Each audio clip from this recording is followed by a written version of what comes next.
Previously on Jonna. The crypts beneath Osbrook taught Jonna something the Academy never could. Theory meant little once fear entered the body. Every spell drained more than mana.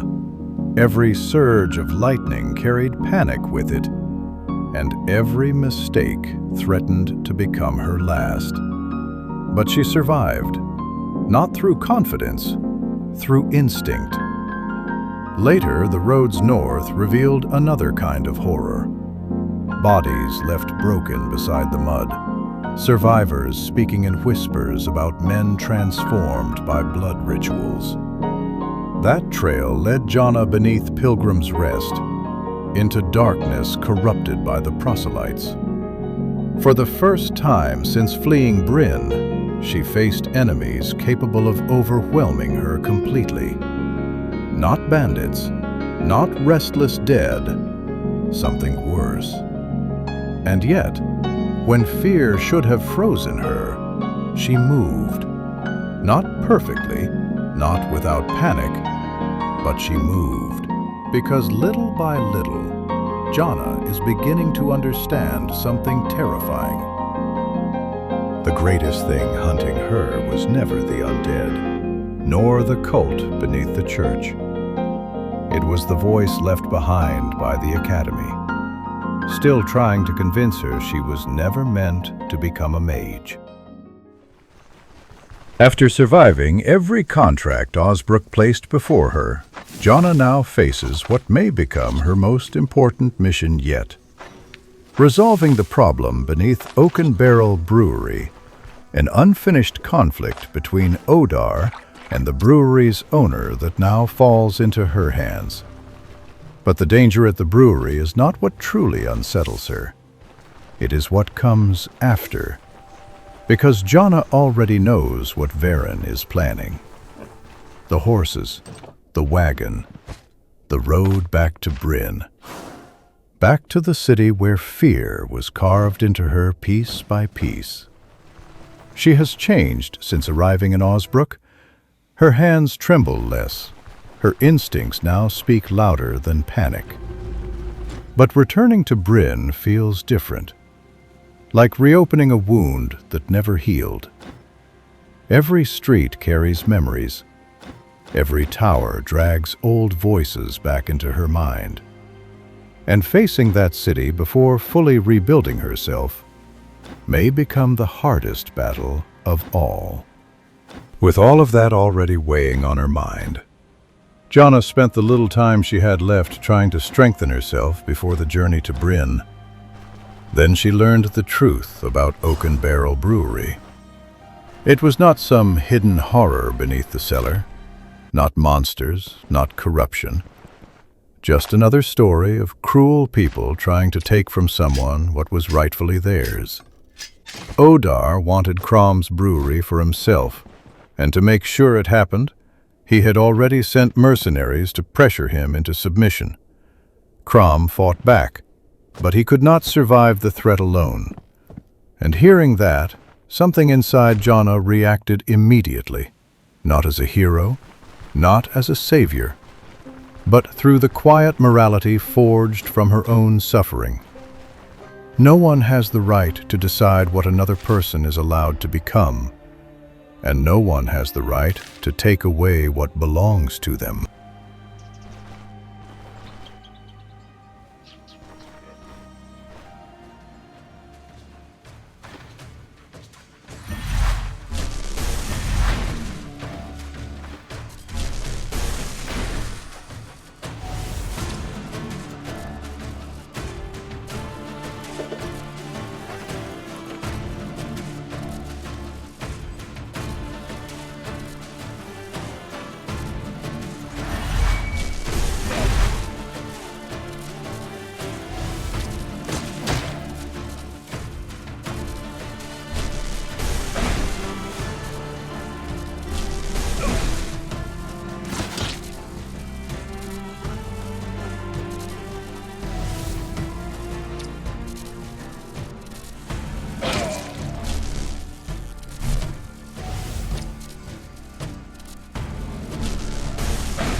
And in the end, it was true. Jonna wanted to believe the world was not the same everywhere. But Osbrook was no exception. Greed still ruled people. Power still tried to take what did not belong to it. Now the mission was over. The agreement for dealing with the bandits had always been the horses and the wagon. And with it finally complete, Jonna began feeling that pressure in her chest again. Subtle, constant. The journey to Brynn was getting closer. And somehow, that made every other decision feel weightless by comparison. Every other danger seemed small beside what awaited her there. Maybe that was why dealing with Osbrook's problems had felt easier in the end, because none of them terrified her the way Brynn did. But now there was nothing left to delay.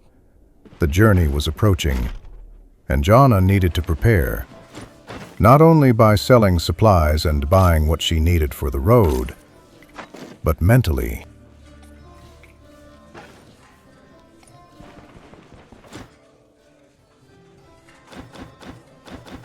Varen would move ahead to the brewery and wait until Jonna was ready.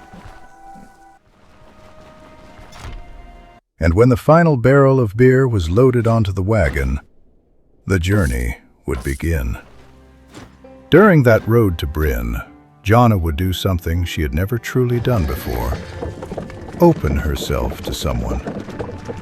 Maybe because beneath the rough voice and mercenary attitude, she had started seeing Varen as a genuinely decent man. And to her surprise, Varen's mind was far more open than she expected. Years of wandering, contracts, and survival had shown him too many versions of humanity to judge people so easily anymore. He could not fully understand Jonna's pain, but he understood enough to listen. And whether she realized it or not, that small understanding became the thing that finally gave Jonna the strength to step into Brynn once again. With her mage hood covering her hair and giving her a small sense of protection from the world around her, Jonna stepped back into the great city of Brynn. Nothing had changed. Familiar faces, crowded murmurs echoing through the streets, merchants negotiating at every stall, and with every sound came memories she was forced to endure while handling the business only Brynn could offer. The city was necessary for any mercenary hoping to grow stronger, so she endured it. But among all those streets, Jonna found one place that still gave her peace: the library, her refuge. There, she searched for the most advanced electromancy tome Brynn possessed, determined to close the gap between her theoretical knowledge and the practical mastery of Brynn's greatest mages. And with that brief moment of calm behind her, Jonna and Varen moved toward the real reason they came: finding the alchemist.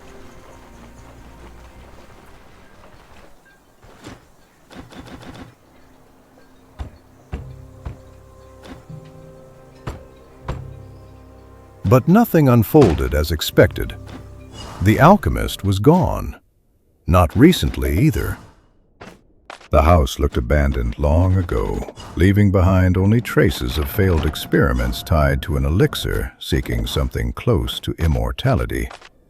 And the consequences of those failures were impossible to ignore.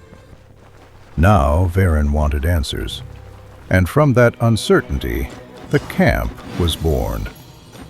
The true adventure was about to begin, and this was the starting point.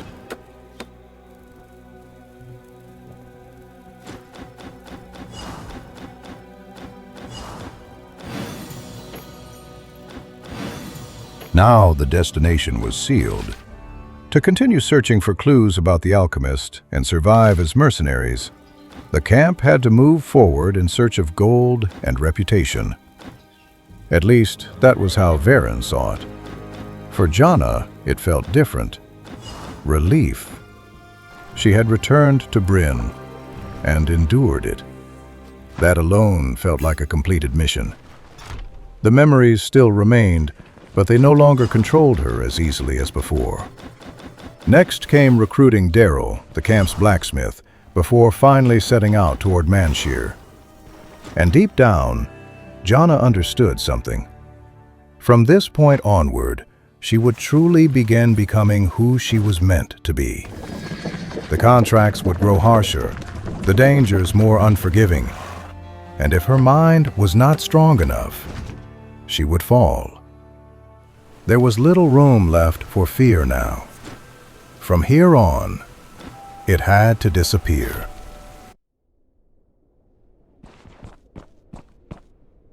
Manshire, the city that would mark the true beginning of Jonna's growth. Not only because the challenges ahead would become far more demanding, but because from this point onward, experience would matter more than theory.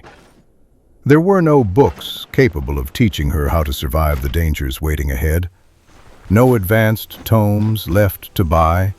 No hidden lessons remaining in Brynn's libraries. From now on, everything would depend on her instincts, her decisions, her true self. And whatever kind of mage those choices would slowly shape her into.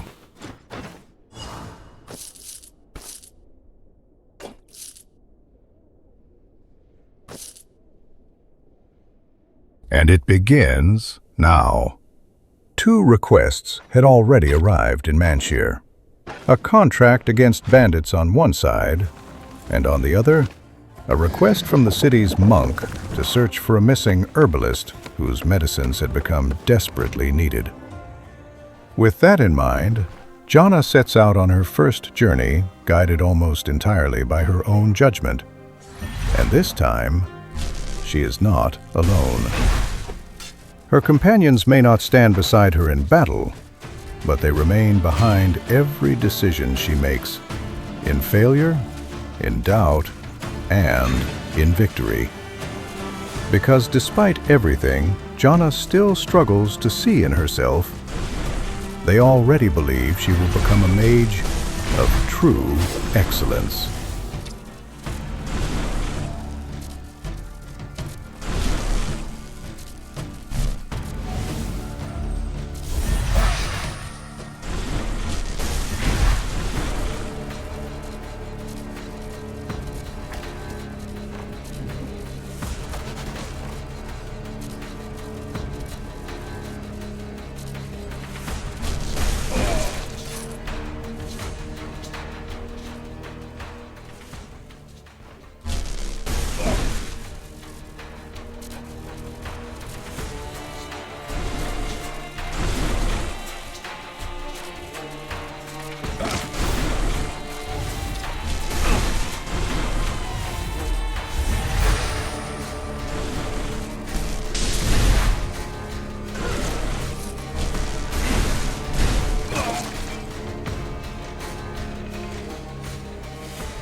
Jonna had changed.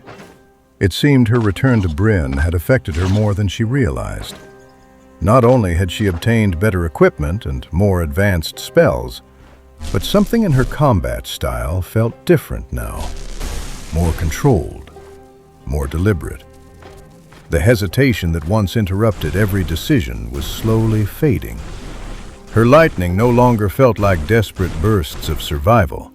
It felt directed, efficient, as if theory and instinct had finally begun working together instead of fighting one another.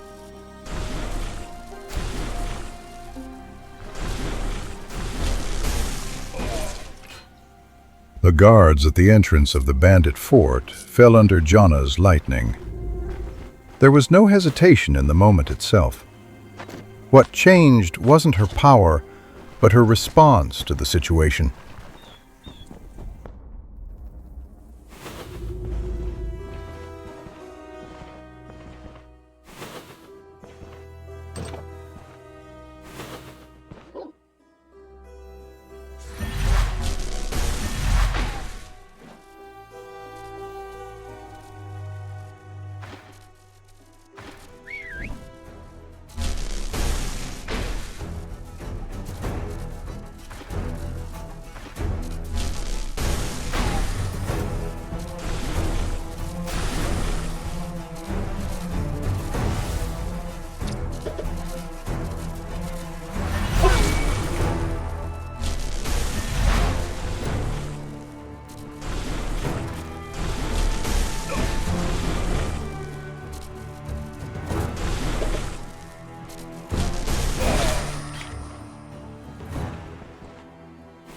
In Osbrook, encounters like this carried weight, overthinking, delay, small fractures in execution. Now her actions arrived sooner than her fear could interfere. Not flawless, but more immediate. As if she was beginning to trust her own decisions in real time instead of analyzing them after the danger had already passed. A subtle shift in how she faced violence. And for someone like Jonna, that was already progress.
Jonna kept her distance, moving through the battlefield in a controlled rhythm.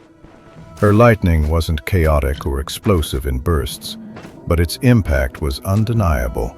It remained her strongest tool, each strike carrying enough weight to steadily tilt encounters in her favor.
The key wasn't raw aggression, it was flow.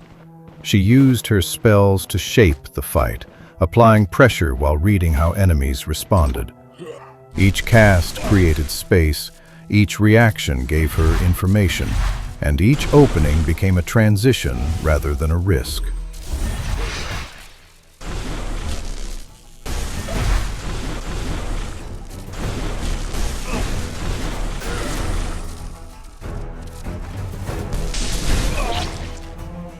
When danger closed in, she didn't break her rhythm.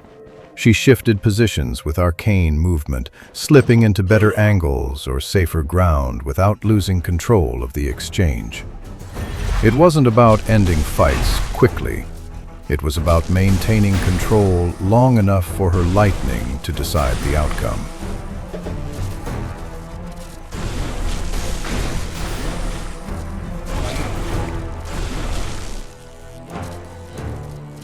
But when Jonna chose to strike, she became something else. More direct, more certain, unmistakably present in the moment. The hesitation that once softened her actions was gone when it mattered most, and that shift changed everything.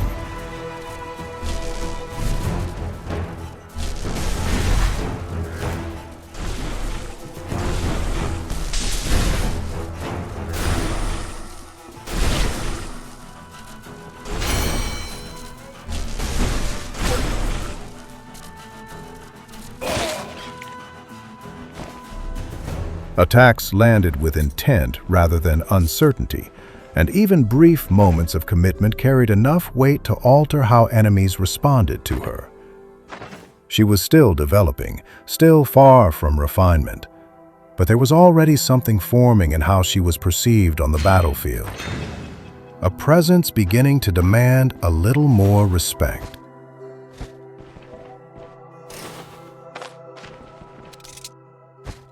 The boss and his minions had already fallen beneath Jonna's storm, but the fort was not yet clear.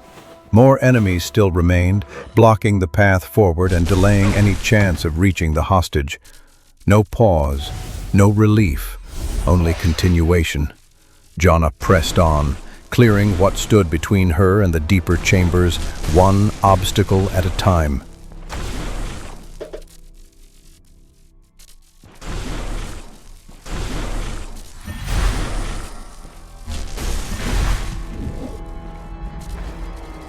But now something lingered in the air, a quiet question beneath the violence.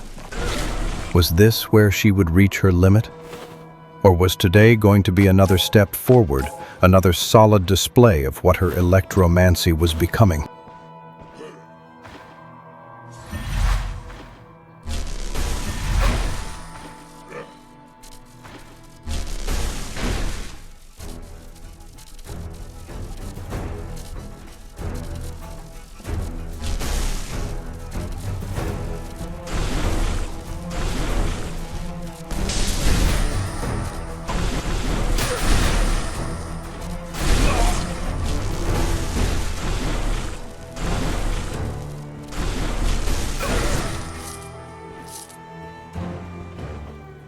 Jonna did it. The dungeon was cleared. Only one task remained, escorting the prisoner out and closing the contract. A first step completed, a meaningful one. Everything that brought her here had been shaped by her own decisions, each spell, each movement, timed through a confidence that had been slowly, steadily growing. Not perfect mastery, but control where there once was hesitation. She had faced pressure, danger, and echoes of her past, and she did not break under it. Instead, she kept moving forward. A foundation was set, the first real link in what could become a mage of true excellence.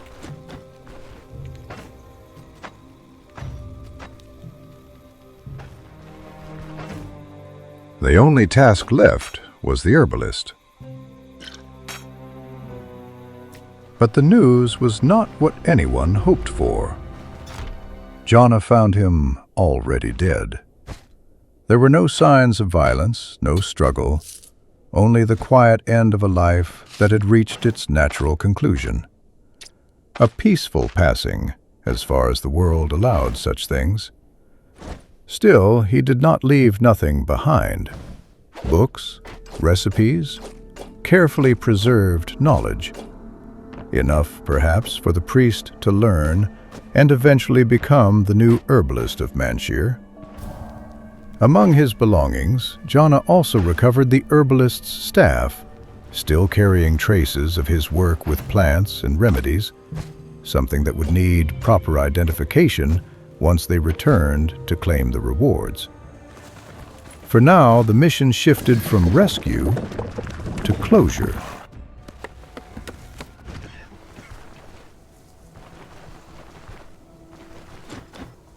For today, Jonna will do no more than deliver the herbalist's legacy to the monk and rest.